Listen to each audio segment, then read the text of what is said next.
Olá! Estamos começando a última edição de 2025 do Vidrocast, o podcast da Abravidro. Essa também é a edição número 60 do programa nesse formato, que nós iniciamos no ano passado e que reforça o compromisso da Abravidro com a geração de conteúdo de qualidade e relevante para os nossos stakeholders. Muito obrigada pela sua audiência durante esses 2 anos e também por nos acompanhar em todos os nossos outros canais. Eu sou Yara Bentes, superintendente da Abravidro e editora da revista Vidroplano. E hoje nós vamos falar de uma conquista importante para o setor vidreiro, principalmente para as empresas com atuação no estado de São Paulo, além de algo que vai impactar companhias de todo o Brasil. Eu me refiro aqui ao fim do regime da substituição tributária no estado paulista para os produtos de vidro e também às mudanças da reforma tributária, ambas com vigência a partir de 1º de janeiro de 2026. Quem está aqui para conversar sobre esses 2 assuntos é o advogado Halim José Abud Neto. O Halim é há muitos anos assessor jurídico da Abravidro para temas tributários. Ele é especialista em direito tributário pelo Instituto Brasileiro de Estudos Tributários, é sócio do escritório DNA Law e atua como consultor, diretor e conselheiro em entidades como o Sindicato das Indústrias de Beneficiamento e Transformação de Vidros e Cristais Planos do Estado de São Paulo, o Sinbevidros, a Federação das Indústrias do Estado de São Paulo, a Fiesp, a Confederação Nacional da Indústria, CNI, e também a Federação do Comércio de Bens, Serviços e Turismo do Estado de São Paulo, a FEComércio São Paulo. Halim, muito obrigada pela sua presença aqui no Vidrocast. Eu que agradeço, Yara. Parabenizo também a iniciativa de ter esse encontro desafiador por ser o último, né? Então a gente tem que trazer uma mensagem aí de otimismo e, obviamente, de preocupações para o início de 2026. E temos aí a questão das boas novidades, né? Da questão da saída da ST, da exclusão do regime da substituição tributária para o setor do vidroplano. E isso vai trazer, de fato, para todos que estão nos assistindo, uma mudança radical, mas importante. Foi um trabalho desenvolvido em conjunto com outras entidades do setor vidreiro e que a gente obteve aí um sucesso bem legal. E a questão da reforma tributária, esse sim é um tema mais longo, uma transição mais longa e tem uma importância muito grande a partir de 2026 e a gente vai tratar um pouquinho disso agora. Halim, a gente realizou em novembro e dezembro 2 workshops para os associados da Abravidro com um alto número de participantes justamente para tratar desses temas. O fim da ST em São Paulo para os produtos do vidroplano e as mudanças da reforma tributária. Sobre o segundo tema, inclusive, a gente teve participantes que não eram associados, mas que fizeram questão de participar para se informar sobre esse tema, sob a ótica do setor de vidros. De forma resumida, conta aqui para a gente por que esses assuntos são tão relevantes para a cadeia produtiva nacional. Legal. Vamos lá. A questão tributária, a matéria tributária, né, ela impacta qualquer tipo de setor da economia. Por óbvio, tem que ter um ponto de atenção em relação à sua interpretação, à sua legislação, à sua aplicação e os riscos em relação à adoção de alguns regimes de tributação. Então, assim, é linear. Isso serve para qualquer setor. Obviamente, o setor do vidroplano já é um setor mais organizado, vamos por essa forma, a gente conhece bem os elos da cadeia, sim, mas esse entendimento também tem uma influência radical em relação a questões de interpretação de legislações tributárias. Então, a parte tributária, vamos pegar a questão da ST, né? Isso mudou muito, né? Já desde a implementação do regime até pela saída agora a partir de 2026. Isso traz uma alteração de composição de preço dos produtos, regra de negócio de operações interestaduais, e obviamente isso não é do dia para a noite que as empresas vão absorver isso. Então é importante ter esse canal de comunicação, a gente difundir cada vez mais essas informações. E como eu falei da reforma tributária, é um desafiador, né? A gente sempre fala que é uma reforma de Estado, né? Porque muda o atual sistema para um novo sistema. E uma reforma muito esperada, né, Halim? Anos e anos e anos para se conseguir avançar com um texto que fosse aprovado e permitisse atualizar aí o arcabouço tributário brasileiro. Não é o ideal que a gente imaginava, a gente gostaria de ter uma reforma mais ampla, mas foi aquilo que a gente conseguiu. Então a gente já conhece, né? Tem um fator determinante, que é o federalismo no Brasil, então a competência estadual, municipal e federal, então teve que sobrepesar bastante aí questões políticas e técnicas para atender aí e sair com uma reforma tributária. Então a gente vai começar falando aqui justamente sobre a questão da exclusão dos produtos de vidro do regime da substituição tributária aqui no estado de São Paulo. Esse era um pleito antigo do nosso segmento, né? Há anos a Abravidro, o Simbevidros, que é a entidade regional aqui de São Paulo, e a Abvidro pleiteavam junto ao governo do estado a retirada dos itens classificados como vidros planos do regime da ST. Você esteve conosco atuando aí durante toda essa demanda, foi essencial, inclusive, para esse resultado.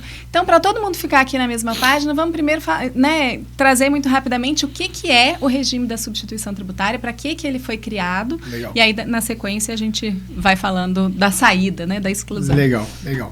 Bem, vamos lá. A substituição tributária, na verdade, é um sistema dentro do próprio ICMS que permite, né, o primeiro da cadeia fazer o recolhimento para todos os demais da cadeia. O ICMS ele tem uma natureza que a gente chama de não cumulativo, débito e crédito sobre todas as operações. Quando veio o regime da substituição tributária, ele quebrou esse elo de débito e crédito e primeiro, que é o substituto tributário, vamos pôr as usinas, os processadores, é o que paga a ST sobre as demais cadeias. Isso traz o quê? Traz uma eficiência de fiscalização, porque o fisco não precisa fiscalizar todas as cadeias. Menos players para fiscalizar. E eu só tenho o recebimento na primeira ponta. E a gente tem um primeiro grande desafio, né, Yara, que você viveu bastante isso nos trabalhos nos anos anteriores, que é a pesquisa de MVAs. A definição da MVA, da margem de valor agregado, para ter o cálculo da ST. Esse foi um grande desafio para o nosso setor. E a gente identificou as particularidades do nosso setor e falou, por que tem substituição tributária para o setor vidreiro? Né? E aí foi o trabalho desenvolvido ao longo do tempo, e é aquilo que você trouxe, né? É um pleito antigo, mas ao mesmo tempo eu acho que tem que ter em mente o seguinte, o Estado colocou o regime como uma ideia de eficiência de arrecadação, então garantir uma arrecadação, em detrimento de uma fiscalização contínua até o último elo da cadeia, até o consumidor final. Isso traz, como eu falei, arrecadação e eficiência, mas traz distorções para vários setores. E isso trouxe para o nosso setor, na questão de pesquisa, metodologia e resultado. Caminhando um pouco, avançando um pouco mais, vamos por dessa forma, para o nosso pleito, o que acontece? A gente demonstrou para o Estado de São Paulo, em especial porque São Paulo, porque o Estado de São Paulo pesquisa as margens, não que os outros estados não pesquisam, mas São Paulo foi um dos pioneiros nessa modalidade de pesquisa. E a pesquisa de São Paulo acaba servindo de base para outros estados que não realizam as pesquisas. Perfeito. Né? Tanto como base e também a gente imagina como consumidor. Muito pode vir de produtos de outros estados e aí a entrar dentro de São Paulo tem que pagar a ST. Então essa regra, vamos pôr, da ST mudou bastante e não de novo, né? Não só para o nosso setor, para vários setores. A substituição tributária hoje afeta aí mais de 15 setores distintos, né, da economia, entre eletroeletrônico, material elétrico, ferramentas, abrasivos, construção civil. É legal trazer, né, o vidro plano está inserido dentro de uma cesta de produtos de portaria de construção civil.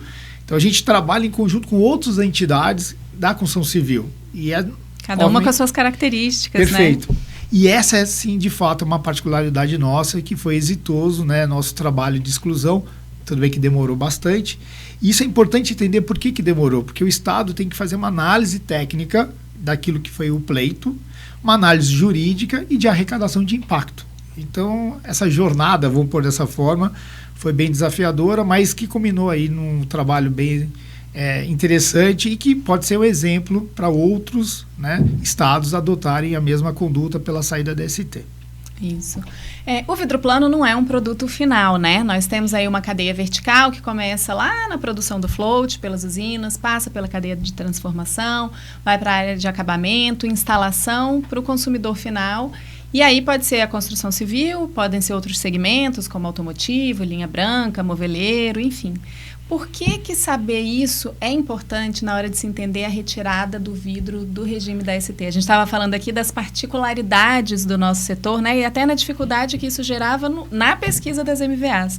Né? Vamos trazer um pouco desse contexto de bastidor, né? Acho que é bacana de trazer isso para as pessoas. Eu me recordo de uma reunião que a gente teve no estado de São Paulo, né? Com a equipe técnica da Secretaria da Fazenda, que trata exatamente da pesquisa da ST, né? E a gente demonstrou, pelos estudos que a Abravidro já desenvolve há muitos anos, né? O Panorama, principalmente, e aí eles entenderam qual é o nosso setor, né? Porque muitas vezes imaginam, o vidro saiu e está sendo comercializado para box ou para instalação em construção civil, e tem algumas também particularidades de aplicação ou não da ST, e eles entenderam, de uma certa forma, nessa reunião, você lembra, Yara, que por que o vidro está na ST, né? E a gente colocou da mesma forma. Porque tem várias particularidades que você, Estado de São Paulo, não conhece. Digo, o Estado de São Paulo e os demais estados. Como tem essa proximidade do Estado de pesquisar MVA, eles entenderam melhor o nosso setor. E, obviamente, o entendimento parte de uma questão técnica do assunto da tributária, mas tem uma realidade técnica do setor, e é aquilo que você trouxe. A utilização dele é muito uma matéria-prima, um insumo utilizado em outras indústrias. E aí chegou-se a uma conclusão que realmente alguns elos da cadeia não têm necessidade de TST. E aí, por fim, nesse aspecto de análise, o que a gente verificou também? A participação do setor vidreiro dentro do que é o geral da ST, né? E realmente eu acho que eles entenderam que não é algo tão importante no aspecto de arrecadação e de controle. O regime da substituição tributária, Yara, ele é muito para setores pulverizados. Eu sempre falo, pego o exemplo aí de setor de eletroeletrônico, né? Onde tem um comércio extremamente pulverizado. O nosso é pulverizado? Mas ele é especializado. Então não tem essa necessidade de um controle eficiente de arrecadação e fiscalização. E a gente foi desconstruindo um pouco, né, a teoria, né, a construção do Estado em relação à TAST, e obviamente chegamos aí nesse trabalho aí que culminou com o êxito aí da saída depois de 2 anos a partir do pleito, né? Do último pleito oficial, né? Porque essa conversa vem aí de longa data. Essa conversa antiga. A gente teve aí, então, a exclusão que começa a valer, né, a partir de 1º de janeiro, dos produtos de vidro do regime da ST em São Paulo, mas em outros estados ele continua na cesta de produtos, né? Quais são os caminhos possíveis para que o material deixe de ser considerado dessa forma, nessas localidades, né? Para que a gente também consiga excluir o vidro da cesta de produtos da ST em outros estados em que o regime ainda está valendo. Legal. Eu vou fazer uma ponte com a reforma tributária, até para a gente entender um pouco a dinâmica, né, em relação a por que o Estado de São Paulo também tirou a ST do vidro plano, e não foi só do vidro plano, tá? Teve uma saída de outros produtos do material de construção, teve também a saída de medicamentos, bebidas alcoólicas, né, artefatos de uso doméstico, teve uma saída assim inicial. E São Paulo sinalizou essa saída, Yara, e pessoal, por conta da reforma tributária também, porque não vai ter a coexistência do regime da ST depois que tiver plenamente a reforma tributária implementada, que vai ser em 2033. Então é um desafio também para o Estado a saída da ST, porque ele tem que controlar a caixa, porque a ST, como eu expliquei, é uma antecipação de valores, né, de uma cadeia mais complexa, mais longa, e obviamente isso traz um impacto de caixa. Então o Estado de São Paulo elegeu, dentro de pleitos, ou aqueles setores que também não fizeram pleitos, mas ele elegeu alguns setores pela saída da ST, e a gente foi agraciado, vamos pôr dessa forma, mas de uma forma muito técnica, né? Então, por que eu fiz essa ponte? Porque o regime da substituição tributária, ele tem uma data para ser extinto, a princípio, dezembro de 2032, por conta da reforma tributária. Mas esse longo trajeto, né, o que pode acontecer? Outros estados, como Paraná, Minas Gerais, Rio de Janeiro, podem também excluir a ST do vidro. É um trabalho, muitas vezes, que tem que ser desenvolvido internamente, mas tem um ponto de partida, Yara, que é muito legal, que é a decisão de São Paulo. Como você bem trouxe... Um estado que é referência, né? São Paulo acaba sendo uma referência, e, de novo, não é bairrismo, é uma questão de lógica mesmo que a gente entende, né? Não só da aplicação, mas dos acordos que São Paulo assinou. São Paulo tem acordo com vários estados, e eu dei o exemplo Paraná, Minas Gerais. Então, porque se tem um acordo, o Estado com quem o São Paulo fez acordo vai ter que repensar. Por que eu vou manter a ST do vidro? Vamos lembrar que o acordo é de material de construção, mas ele pode excluir uma parte dos produtos que estão dentro do material de construção, que seria o vidro dos planos, né? Então, acho que é um trabalho que a gente vai seguir em 2026 com algumas entidades regionais. Eu já posso antecipar que algumas já até realizaram seus pleitos.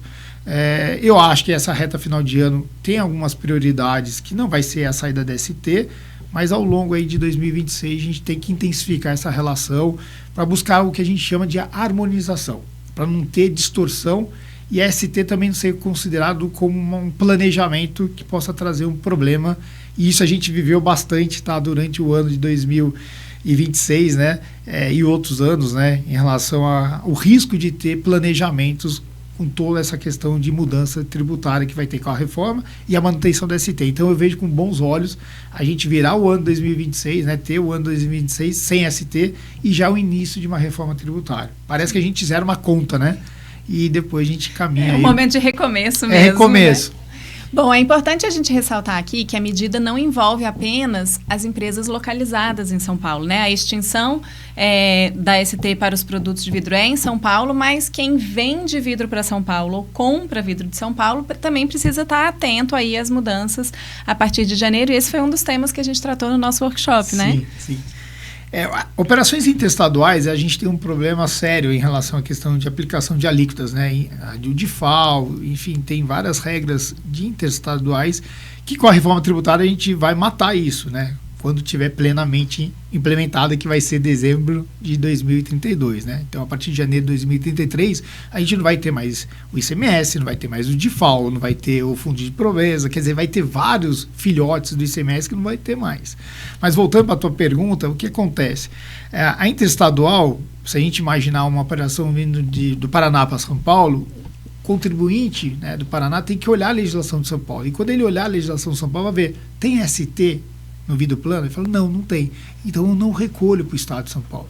E quando ele não recolhe, o produto vem sem a margem, vem com débito e crédito, e a operação segue dentro de São Paulo, se tiver outros elos, débito e crédito, que é a não cumulatividade do ICMS. Então é o melhor dos mundos, voltar ao sistema normal do que era antes. Eu vou puxar um parênteses aqui, até para entender um pouco da ST, como a Yara trouxe, né? Na época que foi implementado, 2007, 2008, não tinha 100% notas fiscais eletrônicas. Então, o Estado também optou em ter ST porque ele não tinha todo esse arcabouço tecnológico que permite ter uma fiscalização digital. Hoje a gente já tem, há muito tempo, a nota fiscal eletrônica. Então, a ST ela acaba tendo o seu desuso, uma finalidade, porque o Estado consegue controlar o banco de dados e ver as notas fiscais. Então, voltando um pouco à questão das operações interestaduais, e São Paulo remeter para outros estados, ele vai ter que olhar se aquele estado tem ou não tem ST internamente desse estado, e se São Paulo tem um acordo. Se São Paulo não tem acordo, o remetente não precisa recolher ST. Traz uma complexidade? Traz. Mas, ao mesmo tempo, é uma complexidade boa, porque é uma novidade no aspecto de retomada de um regime de tributação anterior que as empresas já adotavam lá em 2006, 2005, e aí ele consegue, de fato, ter uma composição de custo do produto sem ter o efeito da substituição tributária. Então, isso é um ponto de atenção. E tem uma outra informação interessante, Yara. Para quem tem estoque de produtos com ST, vamos imaginar os clientes, né, dos processadores que receberam produto com ST em São Paulo. Tá? Esse cliente, a partir de janeiro de 2026, localizado em São Paulo, ele não pode vender mais o produto com ST. Então, ele vai ter que apurar um crédito de ST e, de acordo com a portaria que saiu no estado de São Paulo, ele vai poder utilizar esse crédito em 24 parcelas. Né? Antigamente era 12 parcelas, o Estado ele empurrou um pouquinho mais, colocou 24 parcelas. Obviamente, isso é para ter uma ideia de fluxo de caixa no estado de recebimento. Né? Então, assim, para não tornar muito chato, né, o tema, que é muito técnico, pessoal, vale a pena vocês conhecerem aquilo que a gente já publicou de matéria sobre o assunto, e a gente também, dentro da Abravidro, tem uma parte de consultoria que fica à disposição de vocês se tiver alguma dúvida. Isso mesmo, a gente está aqui, né, trazendo bastante informação, já teve workshop, a gente tem produzido conteúdo sobre isso para o site da Abravidro, para a revista Vidroplano, mas se ainda assim você tem dúvidas e é associado à Abravidro, você pode entrar em contato, formalizar a sua dúvida e a gente vai buscar a resposta junto ao nosso consultor. Halim, que outras dicas você considera que são importantes para passar para as empresas se adequarem, então, a essa nova realidade a partir de 1º de janeiro? Eu comentei da questão do estoque, é fundamental ter isso. Monitoramento e padronizar a questão de sistemas, né? Eu acho que a questão, como eu falei, nota fiscal eletrônica, todos emitem. Né? Então, você tem que estar muito próximo à parte tecnológica da empresa, os RPs, né, que a gente fala. Bem atento em relação à regra de negócio, para que você não coloque ST e pague eventualmente de forma equivocada e depois você tem que buscar uma restituição junto ao Estado. Então, acho que seriam os principais pontos de atenção, né? Virar 2026 já em janeiro e já está tudo padronizado como operações sem o regime da ST. Isso é digital, tá, Yara? Isso é sistema. Sim. Ele vai colocar o CST lá, vai ter a CFOP correta. Então, isso, o sistema, de uma certa forma, vai fazer alguns cálculos e vai estar lá entregando para ele, de fato, a operação. Quando envolver operações interestaduais, ele tem que estar um pouquinho mais atento para entender se aquele estado tem ou não acordo com São Paulo. E aí fica uma dica para todos, né? Dentro do site da Secretaria da Fazenda de São Paulo tem uma aba específica, legislação.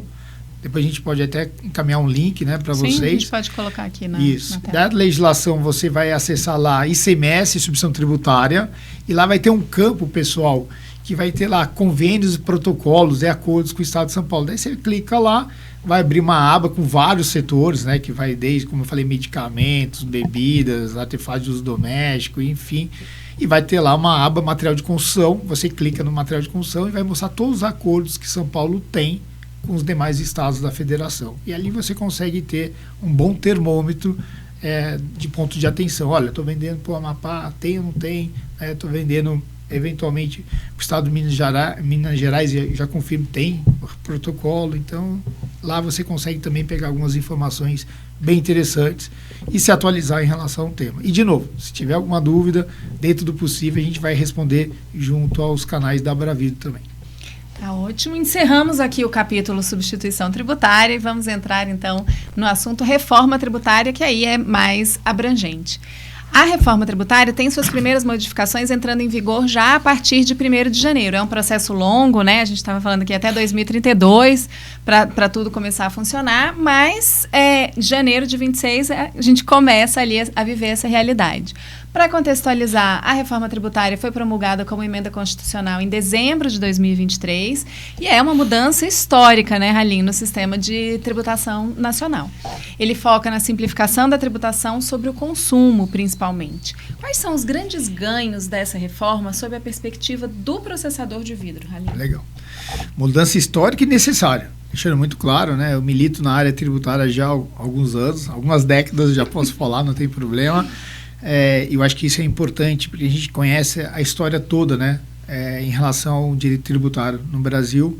Eu sempre falo, né, desde a Constituição Federal de 88, da promulgação, a gente já convivia com cenários de necessidade de ajuste da legislação.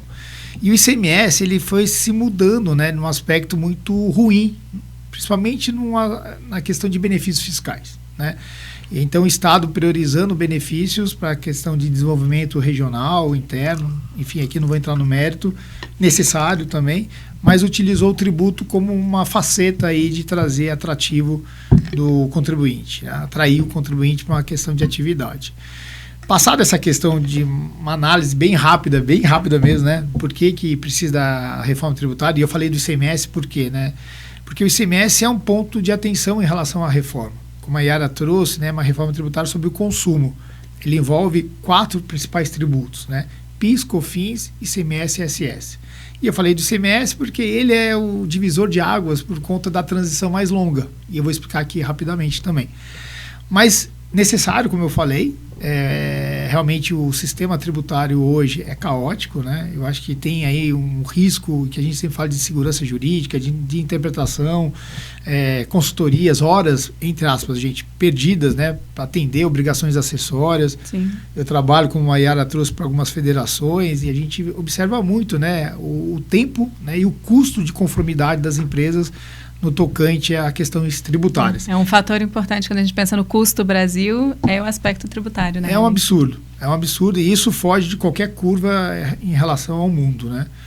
O brasileiro é muito resiliente, né? O empresariado brasileiro, eu sempre falo, ele é um vencedor, né? Já na questão tributária eu já falo, ele é um vencedor.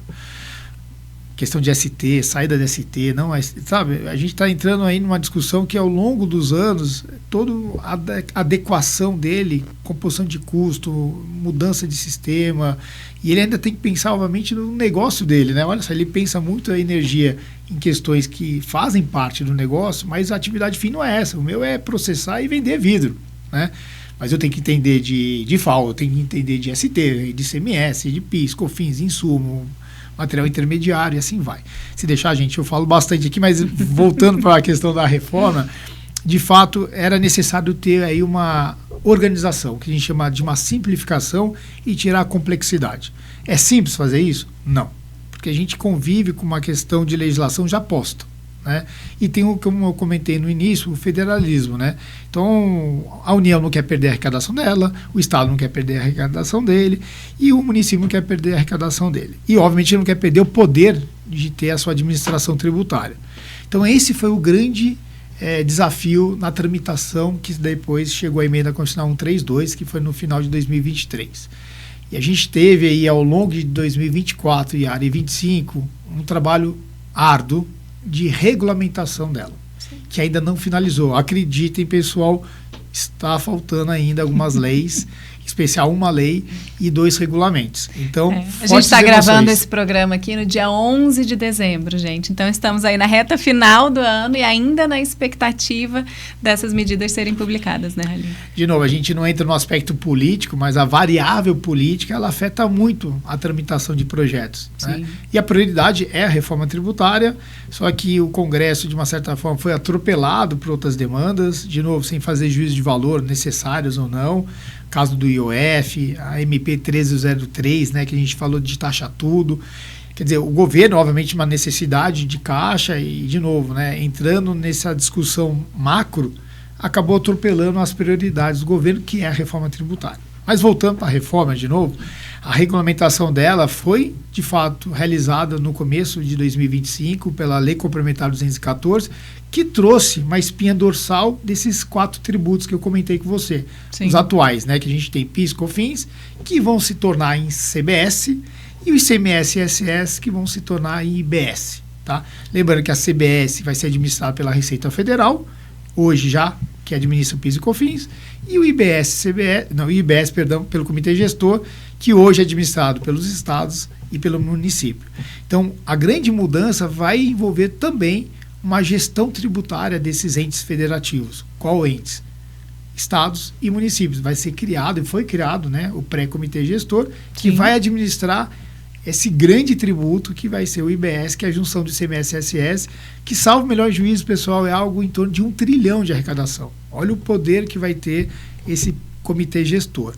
Então, Yara, por óbvio, isso tem uma variável política, eu fico sempre na base mais técnica, né, de tentar trazer aí a melhoria de ambiente de negócio. Eu vejo que a reforma tributária, de fato, vai trazer simplificação, vai tirar a complexidade, vai trazer, obviamente, uma segurança jurídica, porque se a lei é simples, tem uma interpretação mais coerente, mais fácil, não vai ter um judiciário sendo demandado. A gente tem um contencioso tributário administrativo e judicial, pessoal, que beira quase 80% de um PIB. Isso é um custo para quem? Para todos nós. Sim. Sociedade, empresas e, obviamente, para o fisco, né, que demanda aí essa questão da manutenção desses processos. Então, Yara, eu sou extremamente otimista em relação à reforma. Ele é longo prazo, e o longo prazo eu vou explicar um pouquinho mais na frente, por conta do ICMS, mas a gente está nessa grande jornada, caminhando para janeiro de 2026 como um ano teste. E aí eu vou explicar um pouquinho melhor o que é esse ano teste. E o que vai mudar na prática a partir de 1º de janeiro de 2026 para a empresa processadora de vidro? Eu falei os conceitos gerais, né? Eu acho que é importante que assim, o setor vidreiro ele está dentro de um setor da economia, como vários outros, né? Mas tem alguma particularidade para ele específico?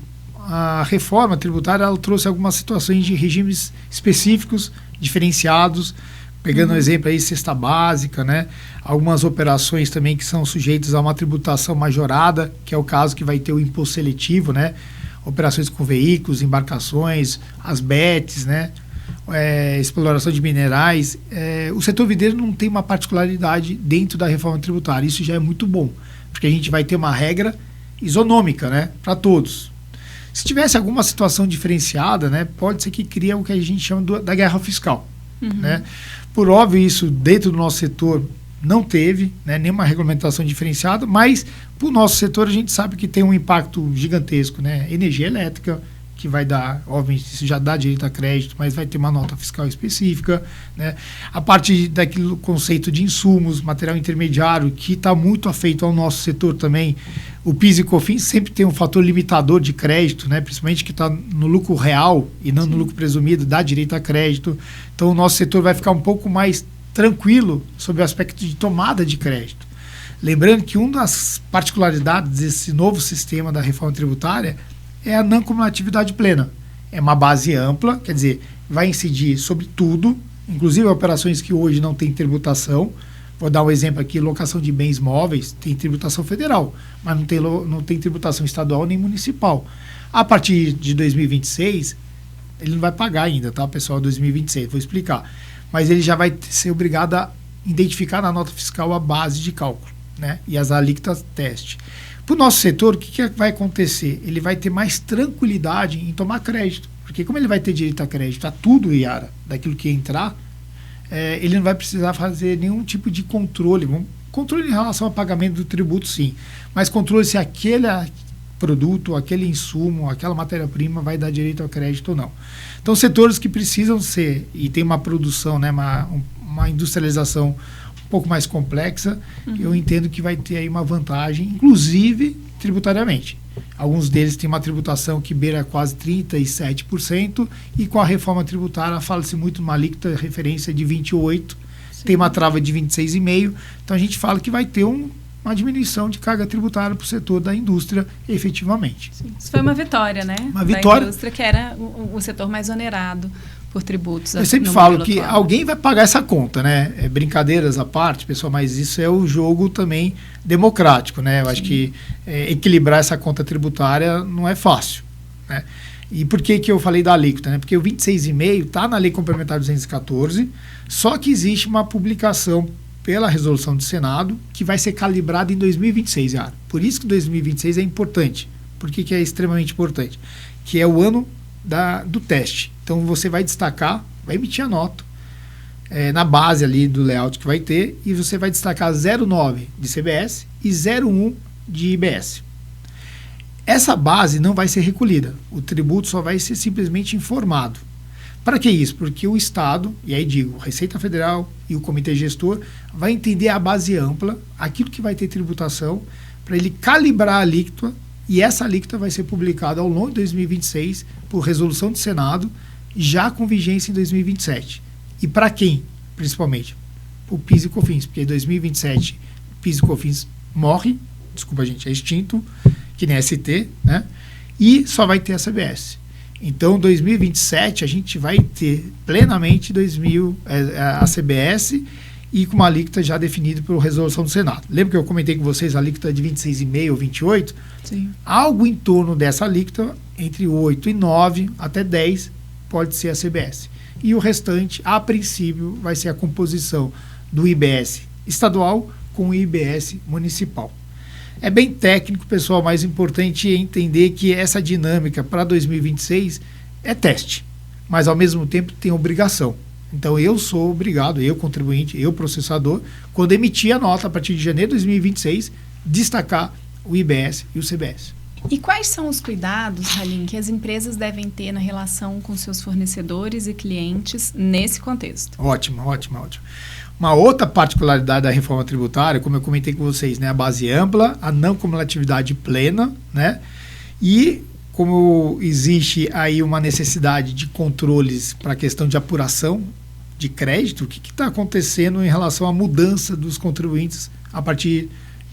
Isso é cultural, tá, pessoal? Por isso que 2026 é bem interessante, que é um ano teste. Você vai ter que verificar se o seu fornecedor pagou o tributo do IBS e CBS. Senão, você não vai ter direito a crédito na tua apuração, quando você tiver a sua saída. Eu sempre falo, né? Hoje a gente vive uma tributação desses tributos sobre o consumo, sobre competência, e não caixa. Agora a gente vai ter uma mescla com a reforma tributária, entre competência e caixa. Então, eu só vou poder utilizar o crédito desde que o meu fornecedor recolha o tributo. Então, isso é uma atribuição minha, né? Obviamente, nosso processador vai ter que olhar se o fornecedor pagou ou não. Sim, vai ter que olhar se pagou ou não. A apuração assistida vai trazer essa informação. Olha, aquele teu fornecedor pagou o tributo, então vai estar na apuração. Aquele teu fornecedor não pagou, aí o que acontece? Você não vai ter direito ao crédito. Hoje, qualquer compra que o nosso processador faz com fornecedores, ele faz o crédito independente se ele paga ou não o tributo. Está vendo a diferença? Se ele recebe uma nota fiscal com destaque do ICMS, ele faz o crédito dentro da apuração. Agora, com a reforma tributária, se ele receber essa nota com destaque do CBS e do IBS e não pagar o tributo, ele não pode utilizar isso como crédito. Isso muda muito. Eu sempre falo que a reforma tributária, ela não tem um viés só tributário ou fiscal ou contábil, né? Efeito contábil, mas financeiro, que isso vai mudar muito as regras das empresas. E aí, respondendo a tua pergunta, ele tem que estar muito atento aos seus fornecedores, cadastro, né? Se ele é, de fato, alguém que cumpra suas obrigações, para que isso, de fato, flua, né, ao longo da apuração dele e não crie um problema de caixa e, obviamente, de fiscalização. Ou seja, a escolha dos parceiros comerciais vai precisar ser ainda mais criteriosa, né? Pode ser. A gente não gosta de ter reserva de mercado, isso é totalmente contra qualquer política que a gente chama de livre iniciativa, mas aqueles que realmente têm mais informação ou estão mais organizados vão sofrer menos com essa transição. E vai ter mais segurança jurídica para a questão de apuração e um efeito fiscal e financeiro efetivo. E o que muda para as empresas que estão no regime do Simples Nacional? Esse é um tema muito, muito caro para mim também, né? Eu acho que, como a Yara trouxe, eu trabalho com outras federações, uma delas a Federação do Comércio aqui do Estado de São Paulo, e a gente até teve aí uma constituição da coalizão, né, das empresas, né? E a gente sabe que o nosso setor tem empresas optantes do Simples, e nossos clientes também são optantes do Simples, né? E o ponto de atenção, Yara, em que pese a legislação, né, a emenda constitucional e depois a lei complementar 214, ela trata assim, olha, isso não vai ser aplicado ao Simples Nacional. O ano 2026, de fato, não vai ser aplicado. Não vai ter aplicação para o Simples. A partir de 2027, Yara, o que acontece? A empresa optante pelo Simples Nacional, ela vai ter que começar a fazer cálculo. Porque ela vai poder, ao longo do ano, migrar para o regime regular. O que é o regime regular? Pagar IBS e CBS, que são os novos tributos, fora da DAS. O Simples Nacional, gente, recolhe pela DAS. O que é a DAS? É o documento único de arrecadação do Simples. Lá tem o quê? PIS, COFINS, ICMS, ISS, imposto de renda, contribuição social e a contribuição previdenciária. Se a empresa do Simples começar a simular cálculos, né, que é aquilo que eu falei, que é o grande ponto de atenção, e entender que seria melhor estar fora do Simples, o que vai acontecer? Ela vai pagar IBS, CBS, aquela alíquota de 26,5% ou 28%, que vai ter referência, mas ela vai continuar recolhendo a DAS, o imposto de renda, a contribuição e a parte previdenciária. Isso pode criar uma confusão para a empresa do Simples, porque para as empresas optantes Simples, regra geral, são empresas que não têm uma estrutura contábil maior, assim, mais, vamos dizer, mais organizada. É mais simples, até porque o nome por si só é simples. Mas ele vai ter que fazer um cálculo para entender aonde que ele está posicionado dentro da relação da cadeia. Se as empresas estão no meio da cadeia do Simples Nacional e ele vai querer ter direito a crédito, como ele está no Simples, ele não tem direito a crédito. Agora, se ele vai estar no regime híbrido, quer dizer, ele vai estar parte dentro do Simples e parte fora do Simples, ele vai poder ter crédito. E ele também vai poder dar crédito para os seus clientes no elo seguinte.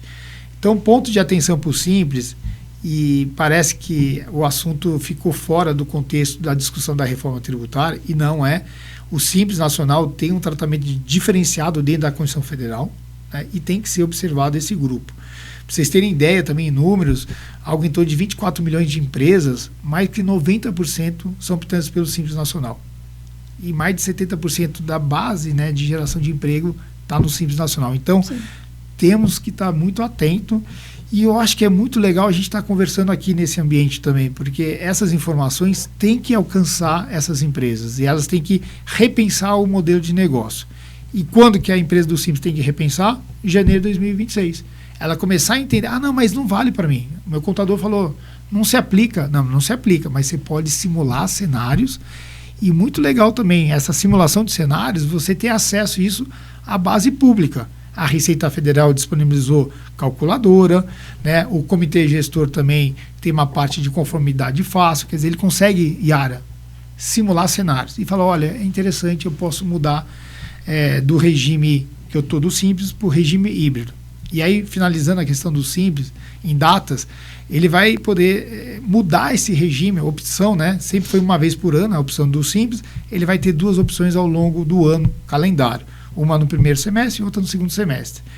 2026, qual que é a data para ele? Setembro de 2026. Ele vai entender o que vai acontecer em 2026, simular cenários, e lá em setembro de 2026 ele vai falar o seguinte, olha, eu vou ficar no híbrido, eu vou continuar pagando imposto de renda, contribuição e a parte previdenciária no Simples, e a CBS e o IBS eu vou pagar pelo regime regular, que é normal. Então, acho que essa é a grande mensagem que eu trago e, paralelo a isso, a gente está tendo uma discussão grande no Congresso Nacional também para tentar manter a competitividade do Simples Nacional. Eu falei da relevância, né, de números, e é desafiador. E aqui eu também posso colocar um ponto também meu em todas essas conversas que eu tive ao longo desses últimos anos. E a Receita Federal não tem um olhar muito assim para o Simples como algo que é interessante. Ter o regime do Simples. E não estou falando que a Receita não quer o Simples, tá? É porque traz distorções. Aí, de novo, mas traz distorções, mas o sistema é constitucional, tem uma previsão. Então tem que alterar a Constituição Federal e aí sim a gente pensa em alguma mudança efetiva para o Simples Nacional, tá bom? Tá ótimo. Halim, o setor vidreiro sofre muito com 2 questões que prejudicam a competitividade. Uma é a informalidade e a outra é a alta carga tributária. Isso foi ainda mais acentuado esse ano com a alta das importações de vidros processados. A reforma tributária pode ser útil nesse sentido, empurrando mais players para a formalidade e diminuindo tributos? Legal você trazer essa pergunta também. Eu acho que a Yara sempre ela provoca, né, essas questões mais sensíveis do nosso setor e eu acho que tem que ser provocado mesmo. A gente já vive um cenário que o Brasil, infelizmente, tem práticas desleais em vários setores e quem perde é a sociedade, né? Em um estudo recente feito pela Firjan, pela CNI, pela Fiesp, a gente chegou aí em questões de perda, algo em torno de 460 bilhões, né, por ano. E eu fico sempre imaginando, né, algumas iniciativas de arrecadação, de incremento, muitas vezes a gente podia tirar o foco, né, Yara, e olhar a fiscalização, eficiência, né? E não ter a necessidade de ter tantos movimentos junto ao Congresso de incremento de arrecadação. E aí fica muito a minha opinião também, né? O aspecto de eficiência de fiscalização também não depende também só da Receita, né? É das entidades. Então é um papel conjunto da entidade apontar o dedo, né? Ver, olha, isso aqui está acontecendo, a gente vai tentar uma melhoria. Posto isso, Yara, a reforma tributária eu acho que traz esse cenário que é uma outra particularidade, que é a tributação por destino, né? Quando a gente falava, e fala ainda, né, porque a gente vive 2025, a tributação é na origem. E quando é na origem, permite o Estado dar incentivo fiscal, permitir planejamentos. E esses planejamentos são legais, perfeito, mas alguns acabam extrapolando. Faz um planejamento um pouco mais arrojado, que fica entre o limite do legal e ilegal, e a gente sabe que outros realmente vão para um lado do descaminho, da prática desleal. O que acontece, né? O destino traz o que exatamente, né? Essa outra particularidade da reforma. Eu vou ter que olhar a tributação para quem eu estou remetendo, meu cliente, quer seja pessoa física, pessoa jurídica ou consumidor final mesmo, efetivamente. Sim. E eu vou ter que olhar o Estado e o município. E aí essa alíquota, que vai ser a somatória do IBS também, que é uma competência estadual e municipal, que é reservada a eles também, ele vai ter que somar e vai pagar. E quem vai ter essa arrecadação é o Estado do destino. Então não vai ter mais um resíduo para o Estado da origem, ou não vai ter nada no aspecto dele ter essa preocupação. Então não tem por que o Estado gerar benefícios lá dentro. Então a gente já tira aí, logo assim de primeira, uma questão de planejamento via ICMS ou planejamento, que a gente chama de guerra fiscal. O nosso setor tem, de fato, algumas particularidades de atividades que a gente fala que são desleais. A gente fala má utilização do Simples Nacional, o regime da própria ST trouxe, né, e potencializou algumas práticas desleais. E a reforma tributária, ela não vai ser uma bala de prata, Yara. De fato não, porque a gente sabe que informalidade Pode ser, olha, meia nota, sem nota. Sem nota pode existir, né? E a gente tem que conviver com alguns cenários como esse. Mas o papel da entidade em trazer o assunto e tentar desenvolver uma política, que é o que vocês já fazem, mas intensificar ela ao longo dessa jornada da reforma, principalmente 26 e 27, né, que 27 vai ter só a CBS, eu acho que é um grande ponto de partida para a gente identificar aonde a gente tem que mirar, e é mirar mesmo, né, nossas atenções para combater essas práticas. Mas a simplificação e os planejamentos, eles estão, não vou dizer que estão com os dias contados, mas vai ser muito mais difícil esse planejamento de uma forma do que hoje, infelizmente, ocorre e que não tem tantos controles. E a outra ferramenta, que não hoje está, né, definida, que é o sistema de arrecadação, que chama Split Payment, ele vai entrar em vigor, é um sistema eletrônico, tá, pessoal?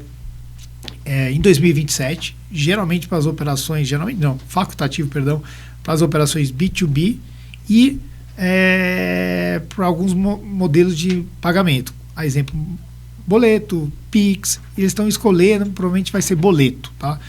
E por que vai ser também um teste em 2027? Porque a reforma tributária, e pessoal, é também para o outro lado, não é só para o contribuinte, é para o fisco.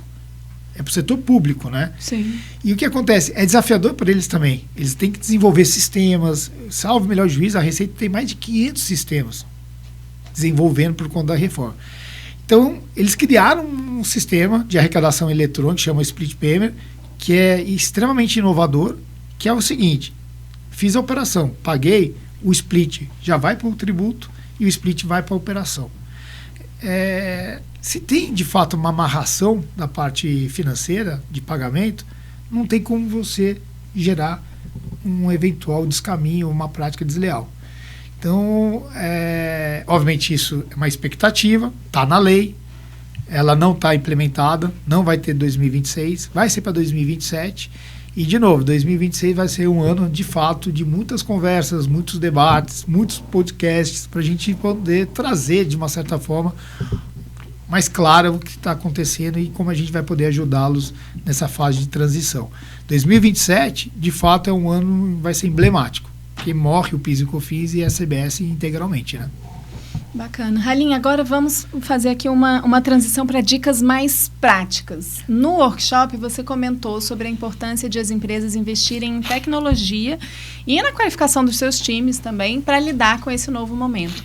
Vamos trazer esse assunto para cá também para o podcast? Legal. Eu esqueci de comentar algo, né, na pergunta anterior, que é o imposto de importação. Ele não está dentro da reforma tributária, tá, Yara? Então, continua tendo imposto de importação. Sim. Então, os produtos de origem importada ainda podem ser um fator de muita atenção nossa, né, porque quando ele é nacionalizado no Brasil, aí sim segue o fluxo da tributação nova. Mas a primeira parte, né, que é a importação, ainda continua existindo e podendo ter alguma eventual prática desleal, que já é bastante combatida pelo setor, né, com alguns antidumpings. Eu acho que isso vai continuar existindo ao ponto da gente ter um controle mais sistêmico e tecnológico. E aí, buscando a questão da tecnologia, para a tua pergunta, como eu comentei, né, a reforma tributária ela não é simplesmente fiscal, tributária ou contábil. Eu bem rapidamente expliquei que ela tem um impacto financeiro. Sim. Ela tem um impacto em meio de pagamento, que é aquilo que vai envolver split payment, e tudo isso está atrelado à tecnologia. A gente comentou da ST, né? Por que a ST ela foi implementada lá em 2007, né? 2008, né? Começou em Minas Gerais, depois veio para São Paulo, e isso difundiu para o Brasil todo, né? Porque não tinha um documento eletrônico 100% implementado no Brasil. E ela meio que perdeu a sua finalidade ao longo da implementação dessas tecnologias, né? O Brasil é um case mundial de emissão de nota fiscal eletrônica. E a gente, dentro do que já sofremos, infelizmente, na época da hiperinflação, não vou falar que é a minha época, tá, pessoal, mas eu convivi com ela,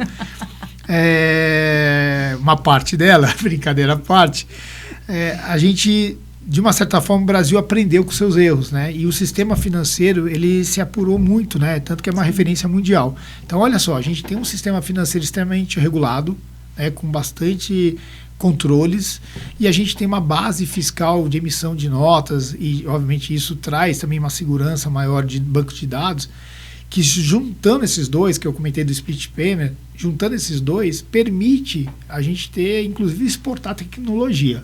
Trazendo para o nosso dia a dia, isso foi absorvido pela reforma tributária, por óbvio. A Receita Federal falou, eu vou usar a tecnologia como um fator de controle. O comitê gestor, que foi recém-pré-constituído, também vai utilizar o banco de dados, os repositórios, como uma base de controle. E para o contribuinte, o que ele vai ter que estar muito atento, né? Realmente revisitar algumas questões. Uma delas é meu RP, como é que ele está sendo parametrizado, toda a parte de tecnologia, e digo também de hardware, né? Não só de software, porque vai ter o CNPJ alfanumérico, né? A partir de junho de 2026. O que isso muda? O alfanumérico eu incluo letras, que nem placa de carro, né? Uhum. Se eu tenho um teclado só com número, serve para mim? Não. Então eu vou ter que investir em um novo parque de hardwares dentro da empresa. Isso parece que é simples, mas não é. É uma mudança radical, tanto para a gente como para o fisco. Estou falando do básico, tá, gente? Porque depois tem o software, tem a questão, obviamente, como a gente falou, de parametrização e o custo de conformidade. A gente volta para aquela discussão da necessidade da reforma tributária porque é muito burocrático. Mas a gente tem um risco da interpretação da legislação atual. Então a gente vai ter uma lei mais simples, Yara, pessoal, mas essa simplicidade da legislação, ela vai me remeter uma necessidade de tecnologia. Então, é um preço a ser pago, né? Investir mais em tecnologia nas empresas. E, de novo, né, o que é investir em tecnologia? Não é só em software, em controles, em hardware, mas, obviamente, aquilo que você consegue trazer para dentro da empresa, junto com a área fiscal, junto com a área financeira, junto com o RH, junto com contratos, junto com o cadastro. Quer dizer, como eu falei, vai envolver todas as áreas das empresas. Então, um exemplo, né? Eu vou ter direito a crédito do meu plano de saúde que eu vou contratar? Sim, você vai ter direito ao crédito. Mas esse crédito é ilimitado, é aquilo que vai estar na nota? Não, esse crédito vai ser limitado desde que também tenha um acordo, uma convenção coletiva com o sindicato. Gente, não tem nada a ver, né? Por que eu estou fazendo um acordo que me permite fazer crédito? Mas está na lei isso.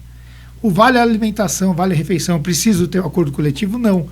Então, eu vou ter que ter um controle sistêmico, né, daquilo que eu estou sendo contratando, e se isso, de fato, vai me dar direito a crédito.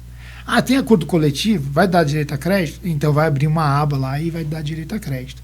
Isso não vai ser feito na mão, né, Yara? Isso aí tem que ser feito via... Não vai ser numa planilha Excel, né, gente? Tem que ser feito isso de forma sistêmica, vai ser todo mês, né? Eu dei só um pequeno exemplo, tá, pessoal? Então, não é só a turma do time tributário que tem que estar atento, né, Ralim? No resumo da ópera é isso. Vai impactar muito na gestão do dia a dia das empresas. E isso não dá para imaginar. A gente sempre fala, cria-se, né, dentro da empresa um comitê da reforma tributária. A gente, você comentou, 11 de dezembro, no calendário de dias úteis de congresso, pessoal, a gente tem 5 dias, tá? Eu estou com viagem marcada para Brasília para a gente acompanhar a última semana para entender aquilo que a gente pode colaborar para uma melhoria de texto. Porque a partir da outra semana, Yara, está posto. Dificilmente vai ter qualquer mudança de legislação, né? E aí a tarefa de casa dentro das empresas já deveria ter começado, né? Ter esse grupo dentro da empresa, né? Da reforma tributária. E chamar os principais responsáveis, gestores das empresas. A parte de cadastro, como você trouxe, a parte de tecnologia, obviamente tributário, fiscal, controladoria, RH. Quer dizer, envolve, multidisciplinar. De fato, isso tem um impacto gigantesco. 2026, isso vai mudar minha vida? Não, mas você vai estar organizado para isso para 27. Sim, é um ano teste, né? Como você comentou. Então, é o ano das experimentações, de olhar, de sentar, entender e se preparar, porque aí 27... Não relaxa, gente, pelo amor de Deus. Assim, eu ainda escuto colegas ou até clientes falando, não, mas vai ser prorrogado. Gente, não vai ser prorrogado. Aliás, saiu uma prorrogação, é bom trazer isso à luz também. A gente está falando de tecnologia, e a gente fala Receita Federal e Comitê Gestor, né? Mas a tecnologia está onde, né? documentos eletrônicos, como eu comentei. Quem faz a gestão dos documentos eletrônicos? Hoje é pelo ENCAT, também junto com o CONFAS. O ENCAT, né, engloba aí todos os secretários de Fazenda estaduais. E eles publicam, né, notas técnicas. Então, a última nota técnica que saiu do layout da nota fiscal eletrônica, né, modelo 55, modelo 65, que é do consumidor, e a nota fiscal eletrônica. Prometo aqui não estender esse assunto, mas tem várias outras notas, são mais de 15 notas fiscais novas, né, que a gente vai ter que emitir. Mas pensando naquelas principais, nota fiscal eletrônica. Tem vários outros campos, mais de 30 novos campos. Lá tem o IBS-CBS. Vai ter a Secless-Trib, né, que é o código específico, CST e tudo mais. Aí, dia 1º de dezembro, publicaram uma nova nota técnica, na verdade, uma atualização dela. Já estamos na 4ª versão dela. Ao longo de 2025, a gente teve 4 atualizações. E eles flexibilizaram, e a palavra é essa, tá? Flexibilizaram a data de sistemas. E isso trata de regra de validação. Resumidamente é o que, pessoal? 1º de janeiro de 2026, eu vou emitir uma nota. Vai ter regra de validação para travar a minha emissão de nota? Não. Aí tinha uma data, 5 de janeiro de 2026. Lá tinha uma regra de validação que vai travar. Então você, se não colocasse a informação do IBS-CBS na nota, ia ter uma regra de validação e ia travar a emissão da nota. Olha o caos que ia ser. O que eles resolveram? E aí foi um trabalho das entidades, associações, federações, confederações, e falou, olha, gente, vocês vão inviabilizar a emissão de nota no começo do ano. Eles tiraram essa data, do 5 de janeiro, e deixaram futura implementação. Então, a regra de validação de campos, ela foi flexibilizada. Regra de sistema. Mas a lei obriga a ter a informação? A lei obriga. Olha que interessante. Então, eu ainda continuo obrigado a ter a informação lá. Se eu não coloquei a informação na nota que eu emiti no dia 2 de janeiro, você vai ser intimado ou você vai ter um prazo, que é o que a gente está esperando ser publicado na lei que está faltando, de 60 dias para corrigir essa informação, sem ter a penalidade. Lembra que eu comentei que em 2026 você tem que destacar o imposto, mas você não vai pagar o imposto, desde que você tenha a obrigação acessória. Qual que é a obrigação acessória? A nota fiscal. Então, eu gerei a nota fiscal, emiti a nota fiscal, tem a informação do IBS-CBS, ok, segue a vida. Não tem informação do IBS-CBS, vai acender uma luzinha no repositório da Receita do Comitê Gestor e você vai ser intimado. Olha, em que pese a gente flexibilizou o sistema, a gente não tirou a obrigação. E ele vai ter um prazo para corrigir esse documento fiscal. Parece sutil, né? Mas assim, a gente torna um ambiente mais tranquilo para 26, porque a gente pode emitir com qualquer informação. Agora, para quem pratica prática desleal, se quer, vai emitir nota. Enfim, não vou entrar no mérito aqui. Mas aquele que quer ter meia nota, alguma coisa, também não vai evitar de ter alguma emissão. E ele vai ser intimado para ter a informação depois. Então, acho que é legal trazer essa informação. Pode ser que a gente tenha alguma adequações dentro da nota fiscal eletrônica ainda. E teve um comunicado conjunto entre a Receita e o Comitê Gestor trazendo um cronograma das notas fiscais de obrigatoriedade. Isso é importante olhar também dentro do site do Comitê Gestor, que já existe o site do Comitê Gestor, e também da Receita Federal com esses prazos de cronogramas. E tem algum ponto de atenção específico que você recomenda que as empresas tomem cuidado, porque pode gerar problema nesse começo aí de 2026, que as empresas precisam dedicar uma atenção especial? Tem 4 pontos, tem vários, né? Mas assim, eu acho que tem um fator, posso trazer dessa forma, cultural. Eu acho que o primeiro grande passo, e isso para qualquer público, né? E eu trago para o nosso setor vidreiro, porque, como você trouxe, eu trabalho já com o setor há muito tempo e eu tenho um carinho especial demais, né? E a gente, vários desafios, algumas vitórias esse ano foi muito legal, né, Yara? Em relação aos resultados. Eu acho que a reforma tem o primeiro grande passo, cultural. Você tem que apagar tudo que você conhece do atual sistema e olhar o novo como uma regra 100% nova. Se você ainda carregar alguns vícios do antigo sistema, você sempre vai estar em desacordo com o novo sistema. Parece ser óbvio isso, né? Mas o brasileiro, e eu me incluo também, a gente fala, não, mas e vou declarar o imposto de renda, né? Aí vem lá a apuração assistida, né? Que é o imposto, né? Já apurado do imposto de renda. Aí você fica na dúvida, né? Como é que eles têm aquela informação? Será que está certo ou errado? Vamos olhar. E a gente vai conviver com isso, a gente vai ter uma apuração assistida dos nossos tributos de IBS e CBS. Né? É super novo isso para a gente. Você vai ter que conferir, né? Nossa, meu fornecedor não pagou o tributo, vai dar direito a crédito ou não. Então, acho que o grande primeiro passo, Yara, é a gente realmente virar essa chave, né, no aspecto de cultura. E ponto de atenção em relação à parte operacional, como eu comentei, nota fiscal, né, layouts das notas fiscais, é o ponto inicial, né? Eu só vendo se eu faturar, né? Fatura, vendo, tá tudo junto. E eu emito nota. E para emitir nota, você tem lá a tua base de assessoria interna ou externa. Então, essa base aí tem que estar muito bem azeitada, vamos pôr dessa forma, para que não tenha problemas, né? E as regras tributárias, Yara, a Lei Complementar 214, ela trouxe ali, eu acho que 17 anexos, né? Que são importantes analisar. O nosso setor não está em nenhum regime diferenciado, como eu comentei, não está no imposto seletivo, enfim, que é o monofásico, que é aquele que traz dano à saúde e ao meio ambiente. Mas se tiver alguma particularidade, a gente vai comunicar a vocês. Mas, em linhas gerais, para o nosso setor, tem uma certa tranquilidade, entenda tranquilidade como uma forma mais fácil de entender a legislação. Não vai ter nenhuma particularidade, não vai ter nenhuma pegadinha lá dentro. E qual que é o seu recado final para quem está ouvindo ou assistindo a gente aqui nesse podcast? Eu acho que compartilhar conhecimento, eu acho que isso é legal. Então, você que é um processador, né, que está na nossa base, né, uma associação que está na nossa base, divulgue o conhecimento, que chegue isso à parte dos elos das cadeias, né. Eu dei um exemplo recente, né, da questão do Simples Nacional, o impacto, né, para as empresas, né? E eu fiz uma pergunta para um cliente, falei, quantos transportadores você tem na empresa, né, que trabalham com você no cadastro? Eu tenho lá 4, né? Daí eu perguntei, quantos que você sabe o regime de tributação deles? Ele falou, não sei, eu posso ver, né? Não, então veja. Daí ele foi lá, viu, voltou, olha, desses 4, 3 estão no Simples e 1 está no presumido. Daí eu falo assim, Rally, mas por que você está perguntando isso? Porque aquele que está no Simples, ele não vai dar crédito para você que nem que está no presumido. O presumido, vamos imaginar 100% da reforma tributária. Uhum. Vai ter lá a operação de R$100. 26,5 ou 28 é o tributo. Eu, tomador do serviço do frete, vou ter crédito de 28. Vou pegar 28 como uma referência, tá? E esse 28, Yara, vai estar no split payment, como eu expliquei, ele vai retratar na minha apuração.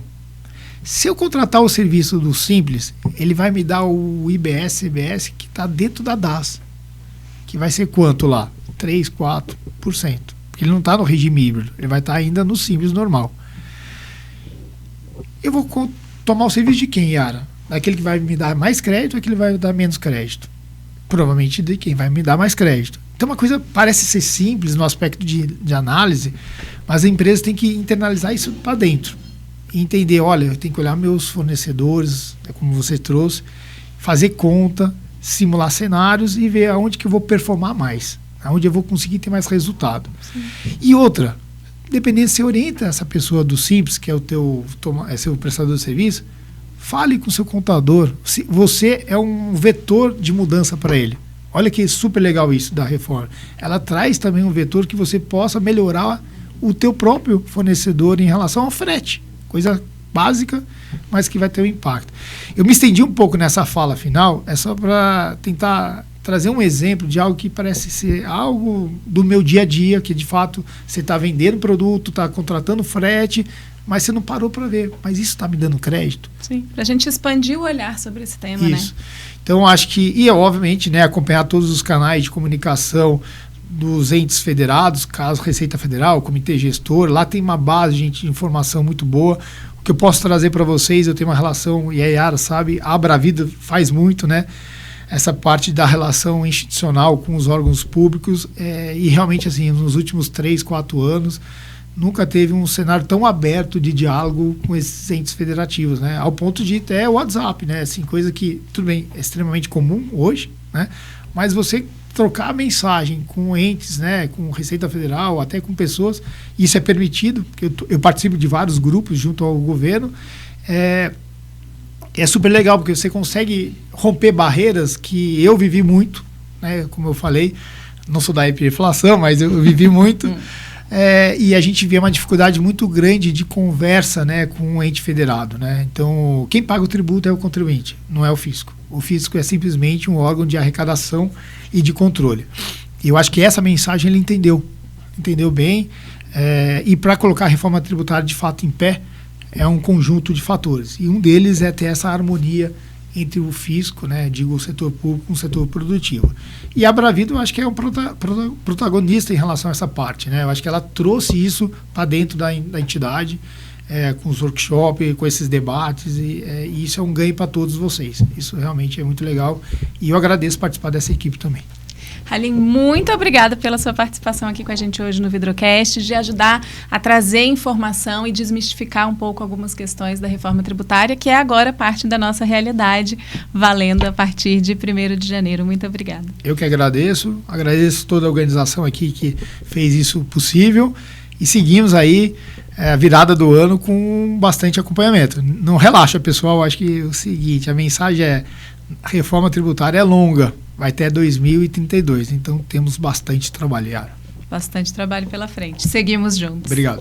Bom, e nós ficamos por aqui. Eu aproveito para lembrar você que nos assiste que os associados da Abravidro contam com consultoria tributária, como a gente já falou aqui mais cedo. Então, qualquer dúvida, basta entrar em contato com a nossa equipe. Além disso, eu já deixo avisado aqui que em 2026 nós vamos realizar mais workshops como esses, feitos com a participação do Halim. Então fique atento aos nossos canais para participar. E se tem algum tema que você gostaria de ver nesses workshops, também aqui no Vidrocast, entre em contato com a nossa equipe e faça a sua sugestão. Essa é a última edição do ano do Vidrocast. Nós nos vemos no ano que vem com mais conversas necessárias sobre o nosso mercado. Nos acompanhe no YouTube, no Spotify, no Deezer e no SoundCloud, e siga e curta o Vidrocast na sua plataforma preferida para sempre receber os nossos conteúdos. Para mais informações, você pode também ler e assinar a revista Vidroplano e acessar o nosso site e redes sociais. Um Feliz Natal e um ano novo de muito trabalho e prosperidade para todos nós. Tchau!